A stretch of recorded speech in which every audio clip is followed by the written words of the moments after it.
Something I've been thinking about a lot recently is that being alive and in my 20s now will be one of the greatest experiences ever.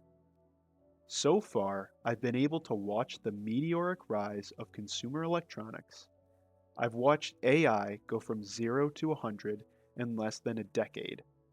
SpaceX is currently on the precipice of launching the biggest rocket in human history, and NASA just successfully launched 4 astronauts to the moon for the first time in 50 years.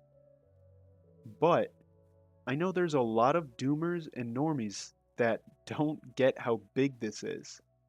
They feel like AI is coming to take their jobs, big money is coming to own their homes, and their lives are being controlled by a 6-inch screen. And meanwhile, the US government is spending millions of tax dollars sending 4 astronauts to the moon? Again? This argument has got to be one of my least favorite to encounter, since I have an unrelenting desire to see humanity break through to the true space age, which is now. This is why I made this video. Our daily lives today are possible because of space technology. Every time you use Google Maps, order Uber Eats, fly on an airplane, or simply watch the news, you are directly benefiting from space technology. Chances are that if you have used a navigation app before, whether it was Apple Maps, Google Maps, Waze, or something else, they all have one thing in common. They're all possible because of a series of satellites. In fact, without them, we would only be able to approximate our location using a complex combination of a compass and, wait for it, the stars. The fact is, navigation is enabled and amplified by the innovations we have made in space. GPS enables accurate location approximations and will only improve as the number of satellites in orbit increases. I was actually surprised to find out that only 31 satellites represent the US GPS orbital fleet.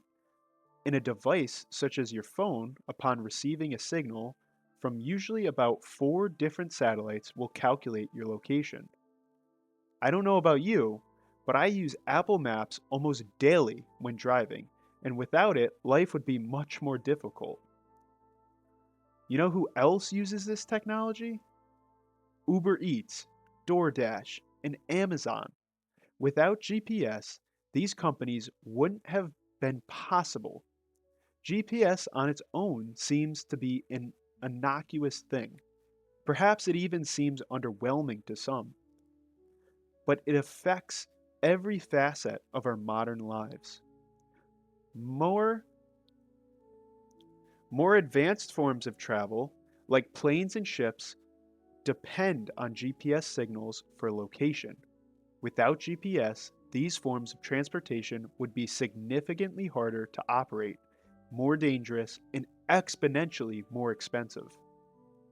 So if you like bananas, mangoes, or any other fruit, then you should really like satellites for guiding those ships, trucks, and your very own car to the grocery store to get them. GPS isn't the only technology that directly depends on space infrastructure. Have you checked the weather forecast today? Perhaps it saved you from accidentally going to the beach on a day when it suddenly started raining. Perhaps it alerted you of a hurricane or snowstorm that would arrive in a matter of days, allowing you to stock up on essentials before staying inside. Whatever the occasion, no matter the size, weather satellites have allowed weather predictions to far surpass the capabilities of the pre modern world. Now, I understand that some people's perspective is that the weather stations are often incorrect in their basic predictions. But for the really serious storms, they're almost always correct and can detect them days in advance. This happens through a complex series of observational sensors that can see different wavelengths on the electromagnetic spectrum all over the Earth. This allows them to measure things like humidity, temperature, particulates, and winds from an all encompassing perspective. Evacuations driven by these weather predictions can also save thousands or even millions of lives and allow us to be proactive rather than reactive. Just remember, every time you check the weather, you're using space technology. One of the biggest hurdles with anything relating to space is weight. The more a satellite weighs, the more fuel will have to be used to get it into orbit, and thus the more expensive it will be. Due to this very unique constraint, many electronics were forced to get smaller or risk costing space agencies or companies vastly more sums of money to get to orbit. This shrinking of technology began these innovations, which have spun off into consumer electronics that we see today. The cameras in your iPhone and the sensors built into its sleek designs were all derived from innovations made during intense space technology innovation. The technology that I am really enthusiastic about, though, is that of the future. These are things like satellite only telecommunication services, like SpaceX's Starlink, bringing communication to underserved and remote communities and providing internet access regardless of location. Permanent colonies on the moon, Mars, and beyond, expanding humanity's presence in the universe and creating a robustness in our species that allows us to thrive no matter the circumstances. And in orbit manufacturing, creating ultrafine fiber optic cables, 3D printed organ transplants, and medication that would typically all destabilize during manufacturing processes under Earth's gravity. And this is just the short term. These will all happen whether you are aware of it or not. I predict that we will have all of these by the end of the century, perhaps even in the next 50 years. And with it, humans will reach a new state of abundance, unlocking a new age that allows us to pursue anything we want.